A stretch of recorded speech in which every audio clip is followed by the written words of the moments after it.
Doing Romans 9.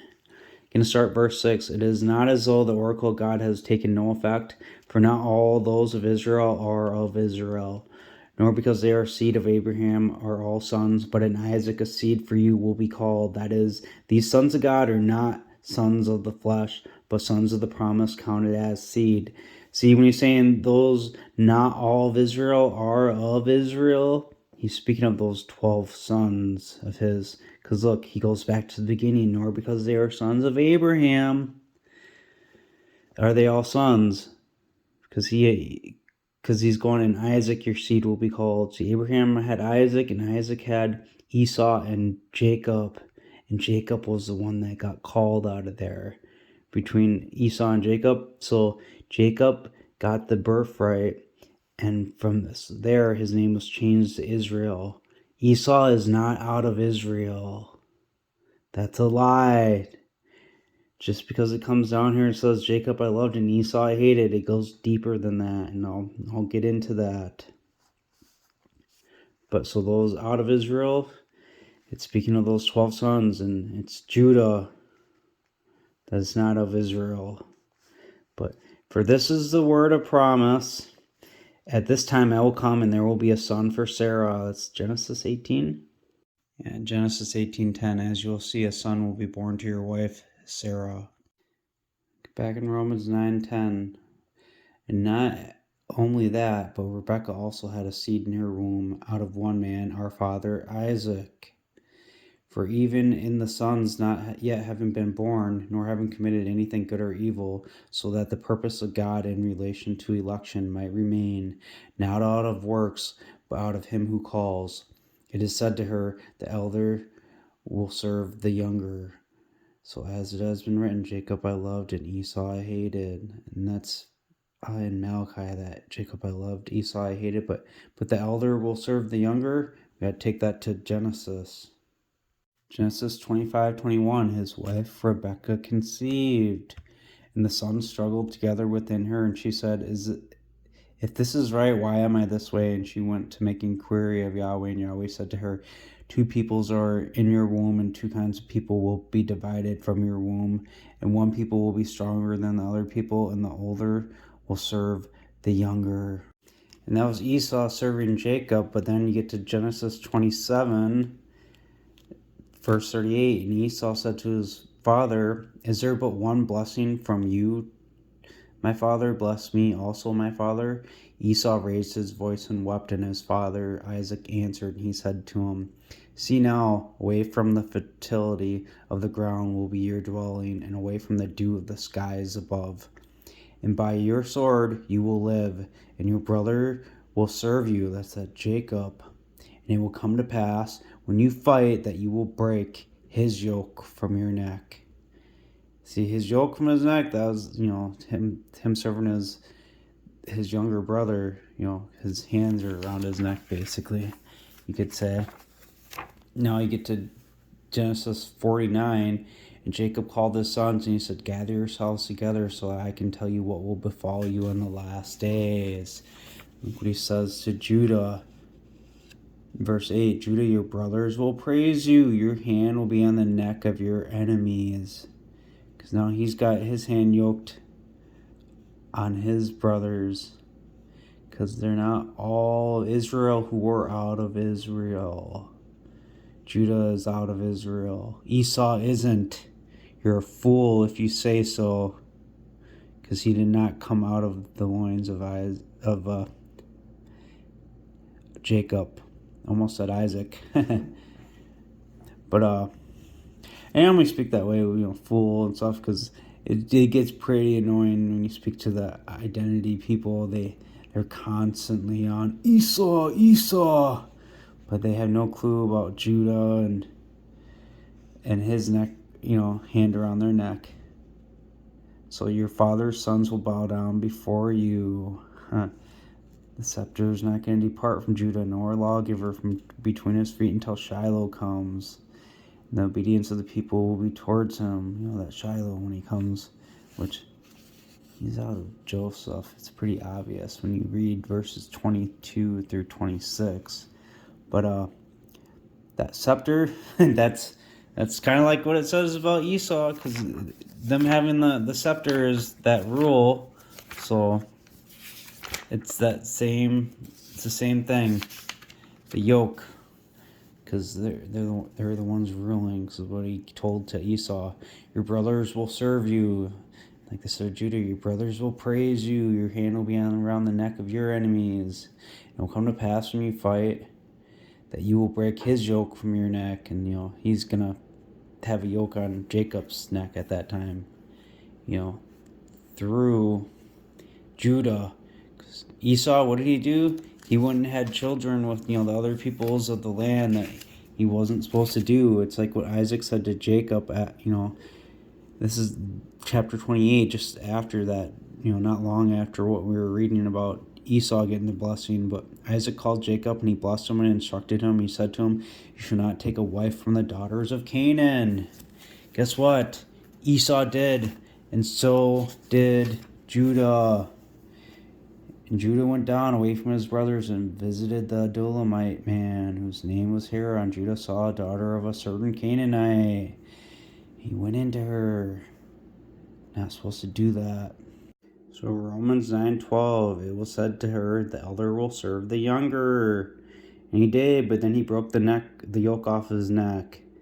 And as it has been written, Jacob I loved, but Esau I hated. Here we are in Malachi 1.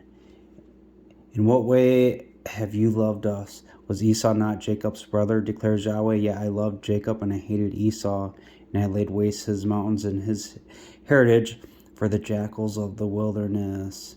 And there's some interesting things I can show you on jackals of the wilderness. But you get to chapter 2, verse 11, Judah has dealt treacherously, and an abomination is committed in Israel and in Jerusalem. For Judah has profaned the sanctuary of Yahweh that he loved, and he has married the daughter of a foreign god. We are called gods in scriptures. And at this point, it's speaking about that Canaanite woman. And then verse 12, Yahweh will cut off the man who does this. Judah did that. Then you get down here, look. Then the offering of Judah and Jerusalem will be pleasing to Yahweh. It's when they kill the Hadan, when they kill Jesus, the first one to come.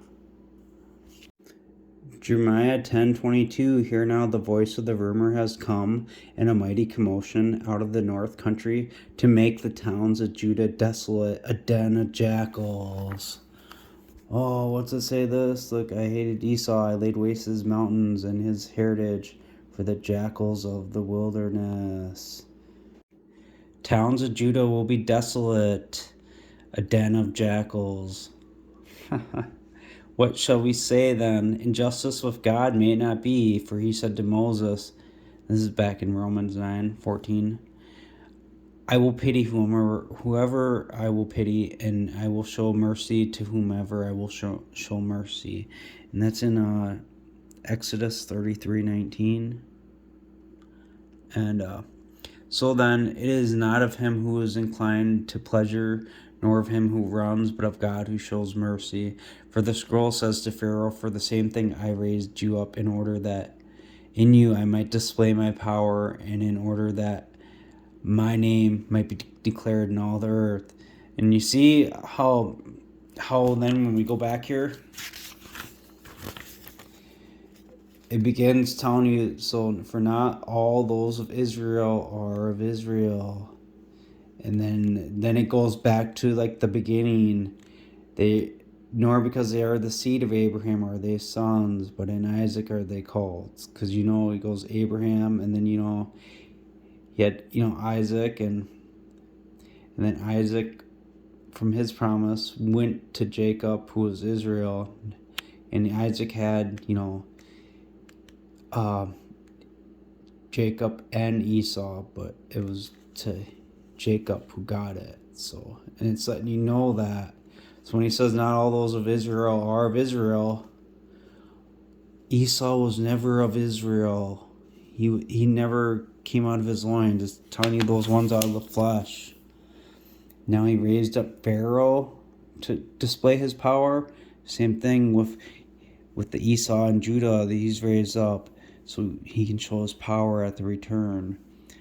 Because Esau broke his brother's yoke, and then his hands are on his neck. And it's the same thing with Judah, his hands being on the neck of his enemies. He's the Pharaoh in the story, Judah. So consequently, to whomever he wishes, he shows mercy, and to whomever he wishes, he hardens. You will say to me then, why does he still find fault? For who is withstanding his purpose? But rather, O man, who are you to make an answer against God? Shall the thing formed say to him forming it, why have you made me this way? Does the potter not have power over the clay to create out of the same lump one object for honor and another for lack of honor? So Paul's quoting from Isaiah 29:16. Surely your turning of things upside down will be esteemed like potter's clay. For will the work say of him who made it, he did not make me? Or will the thing framed say of him who framed it, he has no understanding? So, yeah, and if you read more of Isaiah 29, 30, 31, you see like woe to Ariel, the city David camped in, and he did end up camping in Jerusalem, but if you read through this and just go through the whole context, and he ends up, telling them like, woe to backsliding sons, and you find out, the strength of Pharaoh and to flee. So you hearing more of the same stuff we were kind of reading in Romans 9. And then you get to the prophetic oracle concerning the beast of the south. Beast of the south, huh? There's a kingdom in the north, the nations, and then yet the south was the kingdom of Judah. Because look, you think, because this is concerning the beast of the south, and if as you read through here, this little context, and it tells you, I will inscribe it in a book so that it might be for the latter day throughout the length of the duration of the eon, that this is a rebellious people, lying sons who will not hear the law of Yahweh. Because Judah, they're calling them beasts here because they mixed with the Canaanites. They're the ones of the southern kingdom. He's calling them sons because they are Judah. They are of Israel. Not all of Israel are of Israel. Because he married a strange god. They're cut off. He still gives them a chance though. So and I think it's just for his servant's sake. But if you read through this more, it's all talking about that. It's like that Valley of Hinnom, and it's speaking of it in a different language. Just read through 29, and you can see that. Because talking about that battle to come, and people just don't see that. And it's funny, too, because look, and we're still on the right track when I continued into chapter 30. If you might think, well, that can't still be. Well, it's still talking about Pharaoh, like Paul was, and you get here, therefore, Kodesh of Israel says this, because you despise this oracle and trust in oppression and perverseness and depend on it, therefore this iniquity will be to you like a breach ready to fall, swelling out in a high wall whose breaking comes suddenly and in an instant. He will break it like the breaking of a potter's vessel. There we go. We got the potter's vessel, like the lumps and all that. The same thing here, that is shattered to pieces. He will not spare, so that among its breakage not a fragment will be found to take coals from the hearth or for scooping water out of the cistern. So, and he's still on that same topic here. For the people who live in Zion at Jerusalem, no more will you weep. He will be very gracious to you. For the voice of your call, when he hears it, he will answer you. For although Adonai will give you affliction like bread and water of adversity, yet your teachers will not be hidden from you any longer. But there will be your eyes, and to be seen clearly your teachers, and your ears will hear a word behind you saying, this is the way, walk in it. Whenever you turn to the right and whenever you turn to the left, and you will defile the covering of your engraved images of silver and your ornaments of your molten images of gold. You will throw away like a menstrual cloth. We've got people called reprobate silver in Jeremiah. Jeremiah 6:30, they will call them reprobate silver because Yahweh has rejected them. And it's funny too when you go back. Watch now, people is coming from the country of the north. They coming against those ones of the south. There's a formation as men for war. Against you, daughter of Zion. Those are not all Israel who are out of Israel. Think that standing on the 140 on Mount Zion on the 144,000 from Revelation. That Zion's a word for Israel. That daughter of Zion is that Jerusalem. And he's telling them he has rejected them.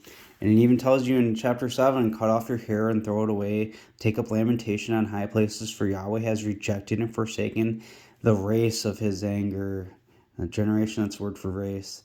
For the sons of Judah have committed evil in my sight, declares Yahweh. They have set abominations in the house where my name is called in order to defile it. They have built high places of Tophet, which is in the valley of the son of Hinnom, to burn their sons and daughters in the fire which I did not command. So see now days come that it will no more be called Tophet, nor the valley of the son of Hinnom, but the valley of the slaughter, for they will make burials in Tophet until there is no more room.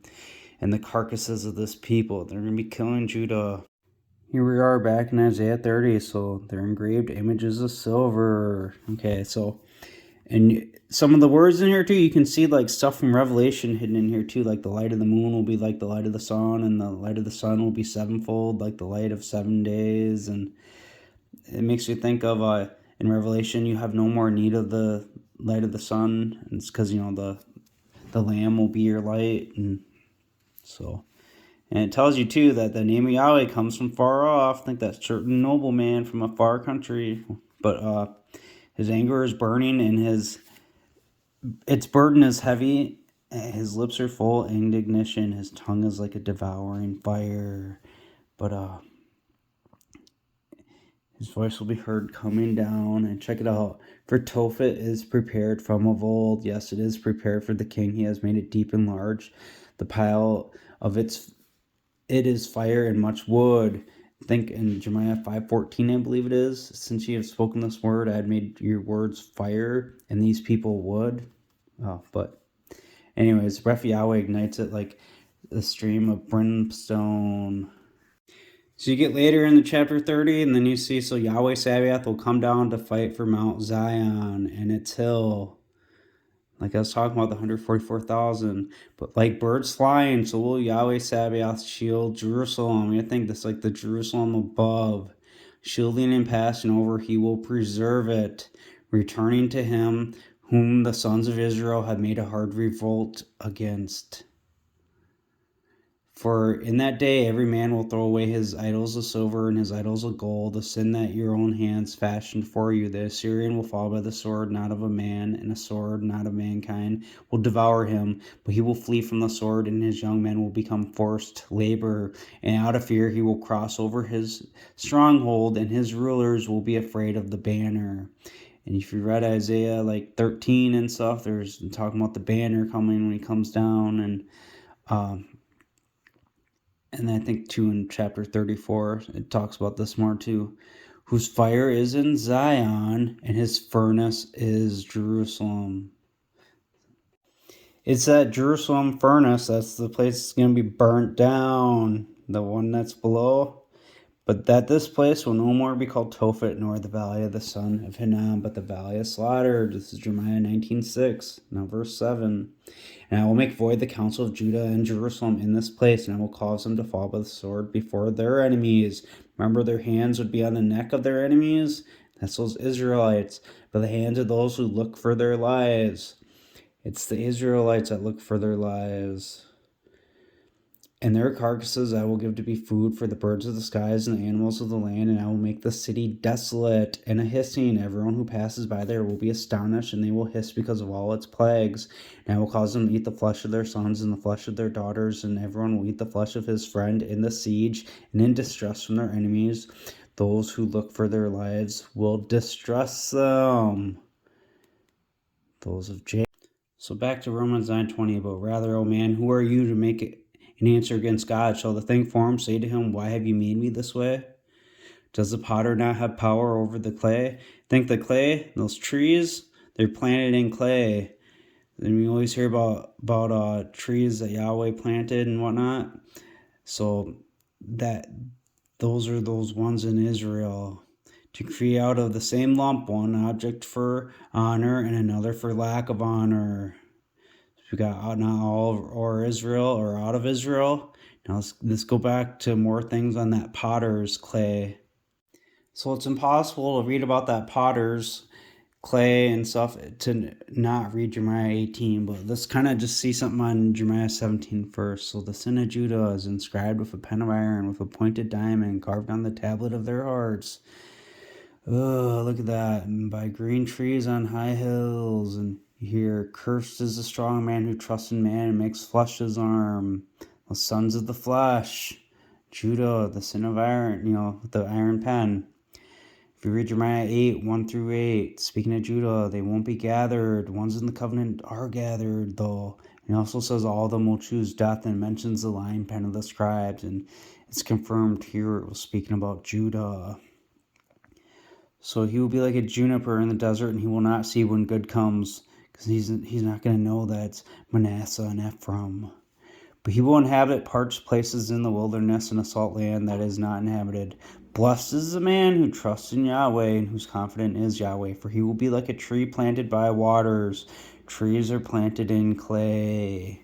So you see that same type of language, and it talks about a throne, glorious and high from the beginning, the place of our sanctuary, Yahweh and Mikvah Israel, the hope of Israel. All who forsake you will be ashamed. Those who depart from me will be written in the ground, because they have forsaken Yahweh, the fountains of living waters. See John 7, 38 through 39. Jesus says, out of my belly will flow living waters. So then it's those fountains of living waters, and it mentions, but he spoke this concerning another spirit, speaking of another person. If you read chapter 14, Yahweh is like a man unable to save. He's killed, astonished. It's right here, chapter 14. O Yahweh, verse 7, although our iniquities testify against us, act for your name's sake, for our rebellions are many. We have sinned against you, O Mikvah Israel, hope of Israel, her Savior in a time of trouble. Read Jeremiah 30. Talks about in the time of Jacob's trouble, and David he will raise up. So why should you be like a foreigner in the land, like a wayfaring man turned aside for the night? Why should you be like a man who is astonished, like a mighty man unable to save? Yahweh, you are in the midst of us. He's unable to save because he's killed. But anyways, and he's speaking to Judah and stuff again here. Hear the words of Yahweh, you kings of Judah and all Judah. And so, and if you listen to it, it will come to pass if you diligently listen to me to bring, but then you get down here, but if you will not listen to me, then I will kindle a fire in her gates and devour the palaces of Jerusalem.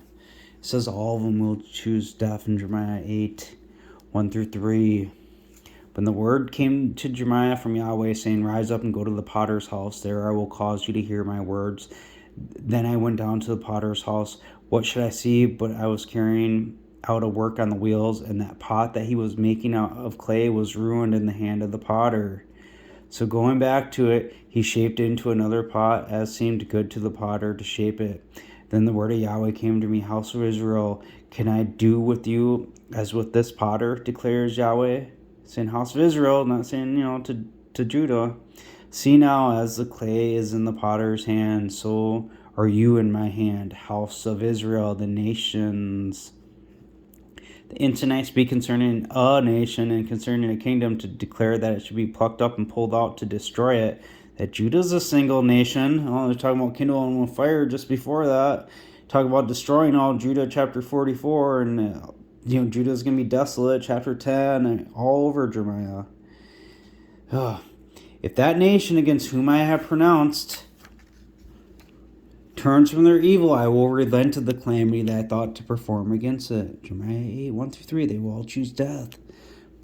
And the instant I speak concerning a nation and concerning a kingdom, to declare that it should be built and to plant it, if it commits evil in my sight, so that it does not obey my voice, then I will relent of the good which I said I would benefit it. So he's enduring with much patience the people of his indignation from Romans 9. But anyways, now for Now therefore speak to the men of Judah and to the inhabitants of Jerusalem, saying, Yahweh says this, see now I work a calamity against you, and I shape a device against you. Turn back now everyone from his evil way, and reform your ways and your deeds. And they will say, there is no hope, but will you walk after our own devices? Each of us will act in keeping with the stubbornness of his own heart. In that case, Yahweh says this, ask now among the nations who has heard of such things. The virgin of Israel has committed a most vile thing. And does the snow of Lebanon cease its rocky slopes, or do you abandon cold waters flowing from afar? Because my people have forgotten me, and they have burned incense to idols, and they have caused them to stumble on their ways from the age-old paths to walk on pathways not on a highway. I think we read about them making them go through pass through the fire and stuff, but to make their land desolate, a perpetual hissing, like they say in Jeremiah 19, they will hiss because of their plagues. Everyone who passes by there will be astonished and shake his head. Remember, we read that in Jeremiah 19, 6, 7, 8, all through there. And I will scatter them as if an east wind before the enemy, and I will show them my back and not my face. Before the enemy. And look, he's letting you know he's the enemy because he's going to show him his back and not his face in the day of their calamity, because they're going to be scattered from their enemies by the hands of the people who look for their lives. By the hands of those who look for their lives. St. Jeremiah 19:7. But they said, come and let us devise devices against Jeremiah, for the law will perish from the priests, and nor counsel from the wise, nor from the word from the prophet. Come and let us strike him with hard words, and let us not give heed to any of his words. So they're going to go against the warnings he gave them. But give heed to Yahweh, to me, and listen to the voice of those who contend with me. Shall calamity be recompensed for good? For they have dug a pit for my life. And that's like Lamentations.